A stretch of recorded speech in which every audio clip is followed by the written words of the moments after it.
देश के प्रधानमंत्री मोदी जी, देश के गृह मंत्री अमित शाह जी, हाँ क्या चालू है मोटा भाई गुजरात में?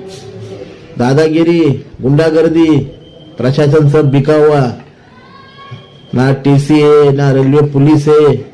हाँ, जो ट्रेन से हमारे राज्य से महाराष्ट्र से जाते उनके साथ में जुल्म करते हो, उनके साथ में अत्याचार करते हो और बेकायदेशीरपणे वहां पर दारू बिक्री का व्यवसाय ये करने वाले लोग महाराष्ट्र से माल लेकर जाते, गोवा से माल लेकर जाते और गुजरात में, सूरत में, अहमदाबाद में ये बिक्री होती है। ना टीसी आहे, ना पोलीस प्रशासन आहे किंवा रेल्वे प्रशासन आहे, कुणीच त्याला धारा म्हणजे कुणीच त्या ठिकाणी काही एक शिकार शब्दांनी काही एक तिथं कारवाई केली नाही, काही एक ऍक्शन घेतली नाही।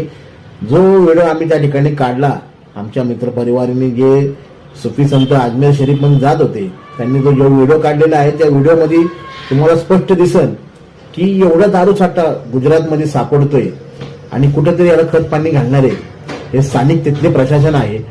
तर माझ्या देशाच्या प्रधानमंत्रीला, गुजरातचे मुख्यमंत्री यांना पण मी विनंती करतो, कृपया करून हे दहशतगर्दी, गुंडागर्दी आणि बेकायदेशीरपणे दारूचा व्यवसाय करणारे जे प्रवासी जात आहेत त्यांना दमबाजी करून तुम्ही त्या ठिकाणी दारूचा जो माल वाहतूक ते करत आहे त्या गोष्टीला कुठेतरी आळा बसला पाहिजे, त्यांच्यावर योग्य ती कारवाई झाली पाहिजे।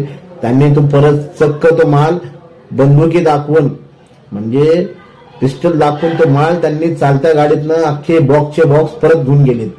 हा, ही दादागिरी तुमची गुजरातमध्ये। कुठेतरी या गोष्टीचा विचार करा देशाचे प्रधानमंत्री यांना मी विनंती करतो आणि माझ्या व्हिडिओची दखल घ्या, हेच कळकळ विनंती। जय हिंद, जय महाराष्ट्र।